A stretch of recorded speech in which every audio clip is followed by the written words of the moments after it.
പശ്ചിമേഷ്യയിൽ യുദ്ധം രൂക്ഷമാകുകയാണ്. American Israel ആക്രമണത്തിന്റെ പശ്ചാത്തലത്തിൽ അടച്ച ഹോർമുസ് കടലിടുക്ക് കടക്കാൻ ശ്രമിച്ചാൽ കപ്പലുകൾ അഗ്നിക്കിരയാക്കുമെന്ന മുന്നറിയിപ്പുമായി ഇറാൻ രംഗത്തെത്തിയിട്ടുണ്ട്. തന്ത്രപ്രധാനമായ ജലപാതയിലൂടെ സഞ്ചരിക്കാൻ ശ്രമിക്കുന്ന ഏതൊരു കപ്പലിനും നേരെ ആക്രമണമുണ്ടാകുമെന്ന് ഇറാനിലെ ഇസ്ലാമിക് റവല്യൂഷണറി ഗാർഡ് കോർപ്സ് കമാൻഡറുടെ മുതിർന്ന ഉപദേഷ്ടാവായ ഇബ്രാഹിം ജബാരി മുന്നറിയിപ്പ് നൽകിയിട്ടുണ്ട്. വരും ദിവസങ്ങളിൽ എണ്ണവില $200 അദ്ദേഹം വ്യക്തമാക്കി. ഇതോടെ പെട്രോൾ, ഡീസൽ, പാചകവാതക വില കുതിക്കുമെന്ന ആശങ്ക തന്നെ തുടരുകയാണ്. ഇതിനിടെ ഇറാൻ ആണവായുധം നിർമ്മിക്കുന്നത് ലോകത്തിന് ഭീഷണിയെന്ന് ആവർത്തിക്കുകയാണ് അമേരിക്ക.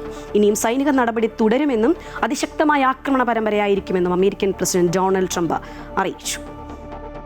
എന്തായാലും നമുക്ക് കൂടുതൽ വിവരങ്ങൾ നൽകാൻ ന്യൂസ് ഡെസ്കിൽ നിന്ന് ബിനീഷ് കൊട്ടാരത്തിലൊപ്പം ചേരുന്നുണ്ട്. ബിനീഷ്, ആറ്റുകാൽ പൊങ്കാലയാണ്, പക്ഷേ അതിനൊപ്പം നമുക്ക് ഈ യുദ്ധവാർത്തകളും നൽകാതിരിക്കാനാകില്ല. കാരണം അത്രത്തോളം പശ്ചിമേഷ്യ കലുഷിതം തന്നെയാണ്. നമുക്കറിയാം, ഡൊണാൾഡ് ട്രംപ് പറയുന്നുണ്ട് ഈ യുദ്ധം ഉടനൊന്നും അവസാനിക്കില്ല, കാരണം പ്രതികാരം അദ്ദേഹത്തിൻ്റെ മനസ്സിലിങ്ങനെ നിൽക്കുകയാണ്. മറുവശത്ത് ഒട്ടും പിറകോട്ടില്ല എന്ന് ഇറാനും ഉറപ്പിച്ചു പറയുന്നു. അങ്ങനെയാണെങ്കിൽ സമാധാനം ഇപ്പോഴും അകലെയാണോ? എന്താണ് നമുക്ക് ഏറ്റവും ഒടുവിൽ റിപ്പോർട്ടുകളിൽ നിന്ന് മനസ്സിലാക്കാൻ സാധിക്കുന്നത്? ശ്രീജ, പശ്ചിമേഷ്യയിൽ യുദ്ധം തുടങ്ങിയിട്ട് ഇന്ന് 4ാമത്തെ ദിവസത്തിലേക്ക് കടന്നിരിക്കുകയാണ്. യുദ്ധം തുടങ്ങുമ്പോൾ ഇസ്രയേൽ ആദ്യം പ്രഖ്യാപിച്ചത് 4 ദിവസം കൊണ്ട് യുദ്ധം അവസാനിപ്പിക്കുമെന്നായിരുന്നു. എന്നാൽ ഇപ്പോൾ 4 ആഴ്ചയിലേക്ക് ആ യുദ്ധം നീളുമെന്ന് ഡൊണാൾഡ് ട്രംപ് തന്നെ പറയുമ്പോൾ യുദ്ധത്തിൻ്റെ ഭീതി എത്രമാത്രം ശക്തമാണ് എന്ന് നമുക്ക് മനസ്സിലാക്കുവാൻ കഴിയും. മാത്രമല്ല, ഇപ്പോൾ അമേരിക്കയും ഇസ്രയേലും ഒരു വശത്ത് നിന്ന് വെല്ലുവിളിക്കുമ്പോൾ അതേപോലെ തിരിച്ച് വെല്ലുവിളിച്ചുകൊണ്ട് തന്നെയാണ് ഇറാനും മുന്നോട്ട് പോകുന്നത്. അതുകൊണ്ട് ഓരോ നിമിഷം കഴിയുന്തോറും ആക്രമണത്തിൻ്റെ ശക്തി കൂടുകയാണ്. അത് വലിയ അശാന്തിയിലേക്ക് പശ്ചിമേഷ്യയെ കൊണ്ടുവന്നെത്തിക്കുന്നു. ലോകത്തിൻ്റെ ക്രമത്തിൽ തന്നെ ഒരു വലിയ മാറ്റമുണ്ടാക്കുന്നു. നേരത്തെ ശ്രീജ സൂചിപ്പിച്ചതുപോലെ എണ്ണ വിലയിലടക്കം വലിയ വർധനവ് ഉണ്ടാകുന്ന സാഹചര്യം ഉണ്ടാകുന്നു. എന്തായാലും ഇതേ രീതിയിൽ യുദ്ധം മുന്നോട്ട് പോയാൽ അത് പശ്ചിമേഷ്യയുടെ നാശത്തിനും അതുപോലെ തന്നെ ലോകത്തിലെ ഒരു വലിയ പ്രതിസന്ധിക്കും ഇടയാക്കുമെന്ന കാര്യത്തിൽ യാതൊരു സംശയവുമില്ല. ഇപ്പോൾ വരും മണിക്കൂറുകളിൽ കൂടുതൽ ശക്തമായ രീതിയിൽ ഇറാനെ ആക്രമിക്കുമെന്ന് തന്നെയാണ് അമേരിക്ക വ്യക്തമാക്കുന്നത്. മാത്രമല്ല, അമേരിക്കയുടെ B-2B വിമാനങ്ങൾ അടക്കമാണ് യുദ്ധത്തിൽ പങ്കെടുക്കുന്നത് എന്നത് ഏറ്റവും ശ്രദ്ധേയമായ കാര്യമാണ്. കാരണം അത്ര കനത്ത നാശനഷ്ടമാണ് ഇറാന് വരുത്തുന്നത്. കാർപ്പറ്റ് ബോംബിംഗ് അടക്കമുള്ള രീതിയിലാണ് ഇറാന് നേരെ ആക്രമണം നടത്തുന്നത്. ഈ ആക്രമണങ്ങൾക്കെല്ലാം ഇറാൻ തിരിച്ചടിച്ചു തുടങ്ങിയിരിക്കുന്നു. അതിൻ്റെയും ശക്തി വർദ്ധിപ്പിക്കുന്നു. ആദ്യഘട്ടത്തിൽ അമേരിക്കയുടെ വ്യോമതാവളങ്ങളാണ്, ഗൾഫ് മേഖലയിലുള്ള വ്യോമതാവളങ്ങളാണ് ഇറാൻ ലക്ഷ്യമിട്ടിരുന്നെങ്കിൽ ഇപ്പോൾ അതെല്ലാം കടന്ന് എണ്ണ കിണറുകളിലേക്കും ഓയിൽ റിഫൈനറികളിലേക്കും എണ്ണ ടാങ്കറുകളിലേക്കും കപ്പലുകളിലേക്കുമൊക്കെ ആക്രമണം വർദ്ധിപ്പിക്കുന്ന അല്ലെങ്കിൽ വ്യാപിപ്പിക്കുന്ന ഒരു സാഹചര്യത്തിലേക്ക് കാര്യങ്ങൾ കൊണ്ടുവന്നിരിക്കുന്നു.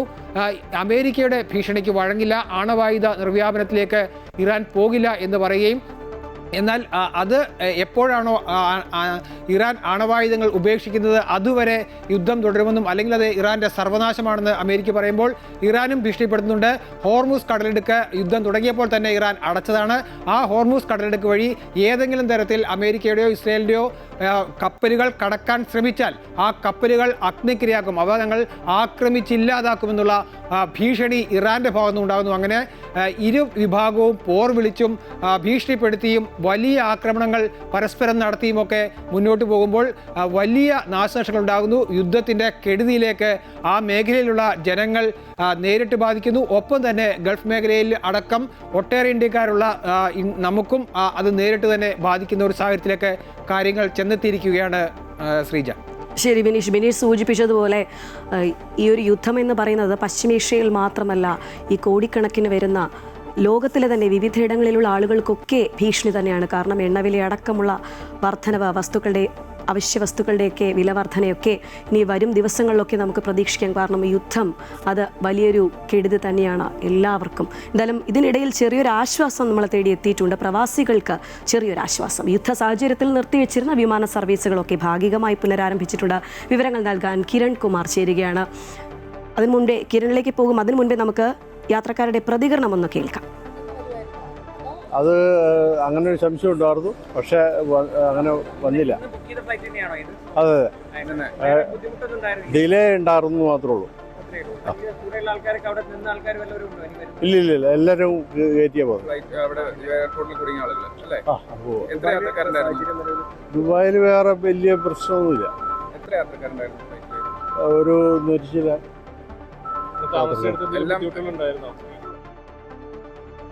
കിരൺ കുമാർ ചേരുകയാണ്. കിരൺ, ആളുകളുടെ പ്രതികരണമൊക്കെ നമ്മൾ കേട്ട് കഴിഞ്ഞു. ഈ പറയുന്നത് പോലെ ചെറിയൊരു ആശ്വാസം പ്രവാസികളെ സംബന്ധിച്ചാണെങ്കിലും അവരെ കാത്തിരിക്കുന്ന വീട്ടുകാരെ സംബന്ധിച്ചാണെങ്കിലും ഒക്കെ ആശ്വാസമുള്ളൊരു വാർത്ത. ആദ്യ വിമാനം കൊച്ചിയിൽ എത്തിയിരിക്കുകയാണ്. ഇന്നിപ്പോൾ ഏതൊക്കെ വിമാന സർവീസുകളാണ് ഉള്ളത്?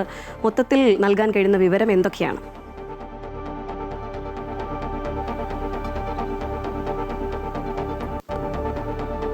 ശ്രീജ, ഈ പശ്ചിമേഷ്യയിലെ സംഘർഷം ആരംഭിച്ചതിന് ശേഷം ഗൾഫ് രാജ്യങ്ങളിൽ നിന്നുള്ള ആദ്യ വിമാനമാണ് ഇന്നലെ രാത്രി കൊച്ചിയിലേക്ക് എത്തിയത്. 8 വിമാനങ്ങളായിരുന്നു ഇന്ത്യയിലേക്ക് സർവീസ് നടത്തിയത്. അതിലൊന്നായിരുന്നു കൊച്ചിയിലേക്ക് എത്തിയത്. ഇതിൽ 127 യാത്രക്കാരുണ്ടായിരുന്നു. ഈ വിമാനങ്ങൾ ഈ കഴിഞ്ഞ ഈ സംഘർഷം ആരംഭിച്ചതിന് ശേഷം റദ്ദാക്കിയതും ഒപ്പം തന്നെ ചില യാത്രക്കാർ അവർ ഈ ബുക്ക് ചെയ്തത് ചില ഡിലേ വന്നു എന്നത് ഒഴിച്ചു കഴിഞ്ഞാൽ വലിയ രീതിയിലുള്ള ഒരു ആശങ്ക തന്നെയാണ് ഇപ്പോൾ ഒഴിഞ്ഞിരിക്കുന്നത്. ഏതായാലും യാത്രക്കാർ പ്രവാസികളായിട്ടുള്ള യാത്രക്കാർക്ക് അവരുടെ നാട്ടിലേക്ക് തിരികെ മടങ്ങാനായിട്ടുള്ള അവസരം ഏതായാലും ഒരുങ്ങിയിട്ടുണ്ട്. ഇന്നലെ മുതൽ ഈ ഭാഗികമായിട്ട് തന്നെ ഈ സർവീസുകൾ ആരംഭിച്ചിട്ടുണ്ട്. ഇനി കൂടുതൽ വിമാനത്താവളങ്ങൾ, പ്രത്യേകിച്ച് ദുബായിലെയും അൽ മക്തറും അടക്കമുള്ള വിമാനത്താവളങ്ങളൊക്കെ തുറക്കുന്നതോടുകൂടി തന്നെ കൂടുതൽ യാത്രക്കാർക്ക് തിരികെ നാട്ടിലേക്ക് എത്താൻ കഴിയുമെന്നുള്ളൊരു പ്രതീക്ഷ തന്നെയാണ് ഏതായാലും പ്രവാസികൾ പങ്കുവെക്കുന്നത്. ഒപ്പം തന്നെ ആദ്യഘട്ടത്തിൽ റദ്ദാക്കപ്പെട്ടിട്ടുള്ള ചില വിമാനങ്ങളുണ്ട്. ഈ വിമാനത്തിലുള്ള യാത്രക്കാർക്ക് മറ്റു വിമാനങ്ങളിൽ യാത്ര ചെയ്യാനായിട്ടുള്ള സൗകര്യങ്ങൾ കൂടി ഒരുക്കുമെന്നുള്ള കാര്യം തന്നെയാണ് വിമാന കമ്പനി അധികൃതർ അറിയിക്കുന്നത്. അതുകൊണ്ട് തന്നെ വരും ദിവസങ്ങളിലേക്ക് ഈ കൂടുതൽ സർവീസുകൾ ഉണ്ടാകും എന്ന് തന്നെയാണ് അറിയിച്ചിരിക്കുന്നത്. എന്നാൽ ഇന്നലെയും നിരവധി വിമാനങ്ങൾ റദ്ദാക്കുന്നതായിട്ടുള്ള ഒരു സാഹചര്യം ഉണ്ടായിരുന്നു. പ്രത്യേകിച്ച് കൊച്ചിയിൽ നിന്ന് സർവീസ് നടത്തുന്ന കൊച്ചി മസ്കറ്റ് സർവീസും തിരിച്ച് മസ്കറ്റിൽ നിന്ന് തിരികെയുള്ള സർവീസ് അടക്കം അങ്ങനെ 54 സർവീസുകളാണ് ഇന്നലെ മാത്രം റദ്ദാക്കിയത്. എന്നാൽ മറ്റ് രാജ്യങ്ങളിലേക്ക്, പ്രത്യേകിച്ച് ശ്രീലങ്കയിലേക്കും മറ്റുമൊക്കെ പോകുന്ന വിമാന സർവീസുകളെ ഒന്നും തന്നെ ഈ റദ്ദാക്കുന്നതായാലും അത്തരത്തിലേക്കുള്ള കാര്യങ്ങളിലേക്കൊന്നും കടന്നിട്ടില്ല. ഏതായാലും മറ്റ് സർവീസുകളൊക്കെ സാധാരണ രീതിയിൽ തന്നെ തുടരുന്നുണ്ട്. എന്നാൽ ഗൾഫ് രാജ്യങ്ങളിലേക്കുള്ള വിമാനങ്ങൾ ഇന്നലെയും റദ്ദാക്കുന്നതായിട്ടുള്ള ഒരു സാഹചര്യം ഉണ്ടായിരുന്നു. ഇന്നും വിമാനങ്ങൾ ഷെഡ്യൂൾ ചെയ്തിട്ടുണ്ടെങ്കിൽ പോലും ഏതെങ്കിലും തരത്തിലുള്ള അടിയന്തര സാഹചര്യം ഉണ്ടെങ്കിൽ ഇവ റദ്ദാക്കുമെന്നുള്ളൊരു കാര്യം തന്നെയാണ് വ്യക്തമാകുന്നത്. ഇതിനോടൊപ്പം തന്നെ മറ്റൊരു പ്രതീക്ഷ അല്ലെങ്കിൽ മറ്റൊരു ആശങ്ക ഒഴിയുന്നത് കറാച്ചിയിൽ കുടുങ്ങിയ 3 അംഗ സംഘം അവർ ഇന്ന് തിരികെ നാട്ടിലേക്ക് മടങ്ങുന്നു എന്നുള്ളൊരു കാഴ്ച തന്നെയാണ്. ഇവർ കഴിഞ്ഞ ദിവസം ആണ് ഇത്തരത്തിൽ അസർബൈജാനിലേക്ക് യാത്ര ചെയ്യുന്നതിനിടയിൽ വിമാനം പിന്നീട് വഴിമാറ്റി വിടുകയും കറാച്ചിയിൽ ഇവരെ ഇറക്കുകയുമായിരുന്നു. അങ്ങനെ 3 അംഗ മലയാളി സംഘം അവിടെ കുടുങ്ങിയിരുന്നു. അവർ പിന്നീട് നോർക്കയുമായി ബന്ധപ്പെടുകയും അതിനുശേഷം വിദേശകാര്യ മന്ത്രാലയവുമായൊക്കെ ബന്ധപ്പെട്ട് ഇവരുടെ യാത്ര സുഖകരമാക്കിയിട്ടുണ്ട്. ഇവരിപ്പോൾ കഴിഞ്ഞ ദിവസം കൊളംബോയിലെത്തി, അവിടെ നിന്നും ഡൽഹിയിലെത്തി, പിന്നീട് ഇന്നിപ്പോൾ കൊച്ചിയിലേക്ക് എത്തുമെന്നുള്ളൊരു കാര്യമാണ് അറിയിച്ചിരിക്കുന്നത്. 8:30 കൊച്ചിയിലെത്തുന്ന എയർ ഇന്ത്യ വിമാനത്തിൽ ഇവരെത്തും എന്ന് തന്നെയാണ് പ്രതീക്ഷിക്കുന്നത്. ശ്രീജ. ശരി കിരൺ, എന്തായാലും യുദ്ധ സാഹചര്യത്തിൽ നിർത്തിവെച്ചിരുന്ന വിമാന സർവീസുകൾ ഭാഗികമായി പുനരാരംഭിച്ചത് ചെറിയൊരു ആശ്വാസമാണ്. കിരണാണ് വിവരങ്ങളുമായി ഒപ്പം ചേർന്നത്.